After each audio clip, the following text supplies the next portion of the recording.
Hello bachcho, so let's understand this question. So the question is asking, explain with example the role of banks in the economic development of the country. मतलब कि banks कैसे economic development में help करता है.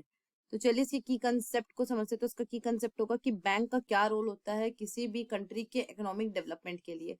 तो अगर हम बात करें कि ऐसा क्यों कहा जा रहा है, उसका क्या रीजन है कि बैंक का बहुत ही महत्वपूर्ण रोल होता है किसी भी कंट्री के इकोनॉमिक डेवलपमेंट के लिए. क्योंकि जैसे अगर हमने 10 रुपए बैंक में जमा कराया तो हमारे लिए एक टर्म यूज होता है जिसको हम बोलते हैं डिपॉजिटर्स.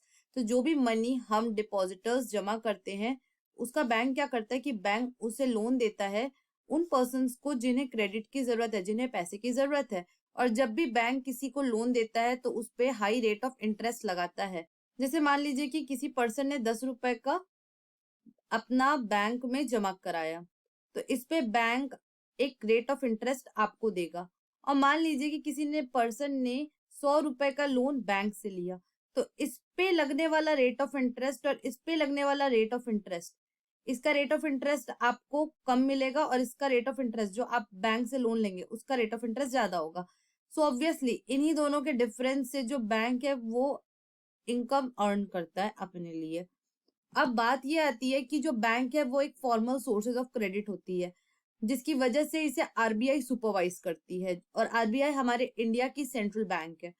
तो ये एक चीप और अफोर्डेबल क्रेडिट प्रोवाइड करता है. और चीप और अफोर्डेबल क्रेडिट बहुत ही जरूरी है रूरल डेवलपमेंट के लिए. रूरल डेवलपमेंट मतलब कि ग्रामीण क्षेत्रों के डेवलपमेंट के लिए, ग्रामीण क्षेत्रों के विकास के लिए. वाई? क्योंकि अगर किसी को चीप और अफोर्डेबल क्रेडिट मिलेगा तो इससे कॉस्ट ऑफ प्रोडक्शन जो होगा वो काफी कम हो जाएगा. और इससे जो फार्मर्स और जो दूसरे पीपल है जो कि डेब्ट ट्रैप में फंस जाते हैं वो आपका इन डेब्ट ट्रैप में फंसने से बचेंगे. और लोग अपना खुद का स्टार्टअप भी स्टार्ट कर सकते हैं जिसकी मदद से एम्प्लॉयमेंट अपॉर्चुनिटी उस एरिया में बूम होगी. So I hope this question has been clear to you. Thank you and best of luck.